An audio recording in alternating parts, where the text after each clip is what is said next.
everybody. I'm John Van Duzer, CPA and partner with James Moore and Company, and I'm here with Daniel Rocanti and Elena Davis, and we're your Biden tax update team.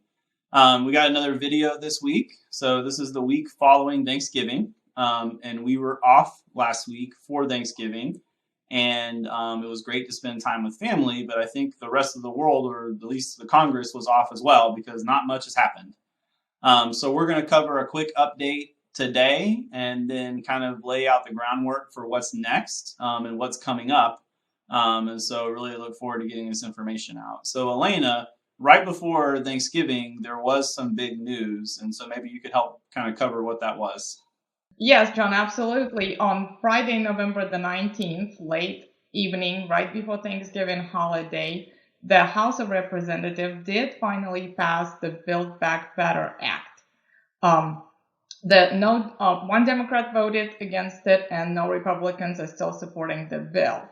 Some of the moderate senators tasked the Congressional Budget Office to determine if the bill would add any more to our national deficit.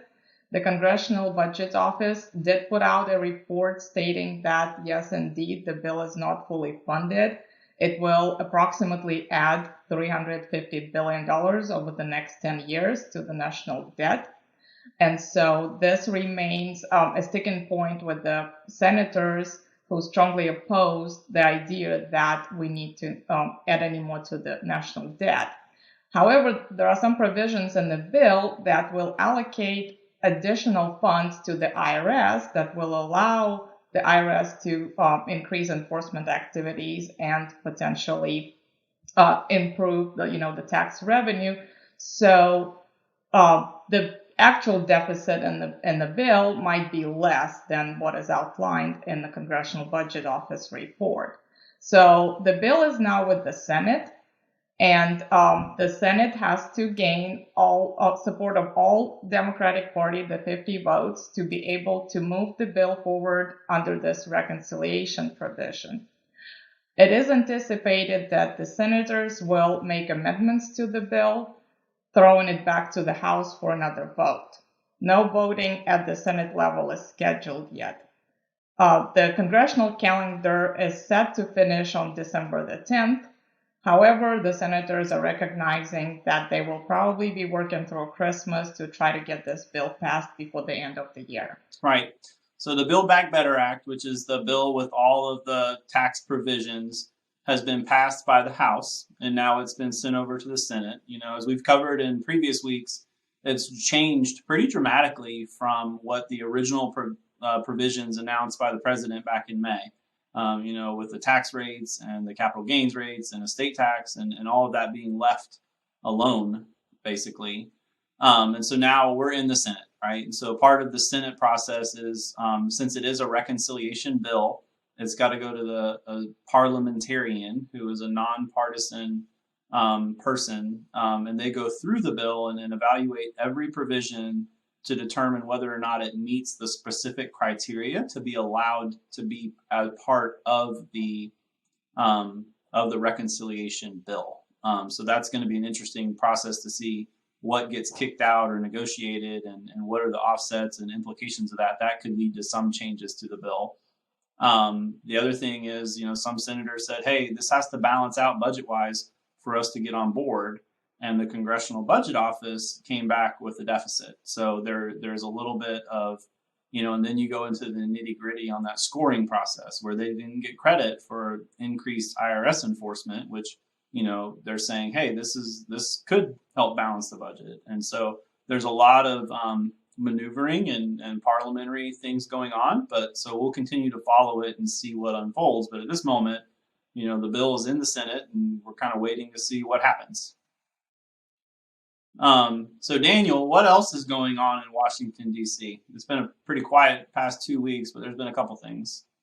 Last video, we discussed how the current government funding is going to run out on December 3rd. Well, that's finally coming up this week. So Congress has until Friday to act to prevent a government shutdown. So that's kind of on the front of all their discussions this week. And what party leaders are currently discussing is passing a continuing resolution, which is just another temporary spending bill. And this would probably fund the government until late January or early February. Also, some other things that came out this week with the IRS is that they issued guidance related to the PPP expenditures and the income and recognition of income. This guidance has been largely favorable to the taxpayers and a lot of what the same kind of guidance was previously. So the PPP loan forgiveness is still treated as tax-exempt income. And taxpayers who did rely on maybe prior guidance that said you could not deduct PPP-related tax exemptions on their previous tax returns that was filed before the COVID Tax Relief Act, they may deduct these expenses now on their next tax year. So that's really nice for anyone that filed a little early and maybe didn't get to have the guidance out in time. Right, and the timing of the forgiveness is another point on that guidance that, you know, there was some gray area on you could deduct the expenses, but when would you pick up the income to allow you to receive benefit of that? And the guidance is very flexible on that timing. They are. And another thing they also mentioned, though, is that if you did for some reason take more PPP loan forgiveness is less than the full amount, but you took the full amount on the tax return, that you must go back and amend your return to pick up the full amount of income.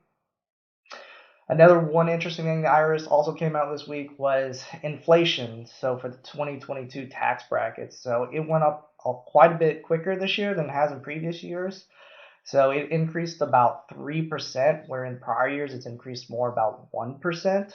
So that just shows that IRS understands that inflation has gone up a lot.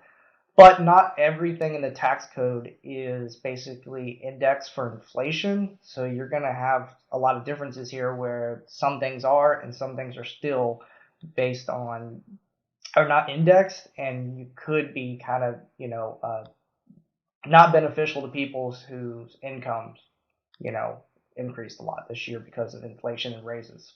So there's a lot of static thresholds that stay the same every year regardless. And so that's a kind of a phantom tax increase as, people hit those phase outs and everything with less economic spending power in their income. So it's an interesting dynamic to see as time goes on and inflation is here, what the impact of that is. So that's all the time we have for today. We'll continue to monitor what's going on in the Senate, and hopefully next week we'll be able to report back something that hopefully Congress did something. So thanks, guys.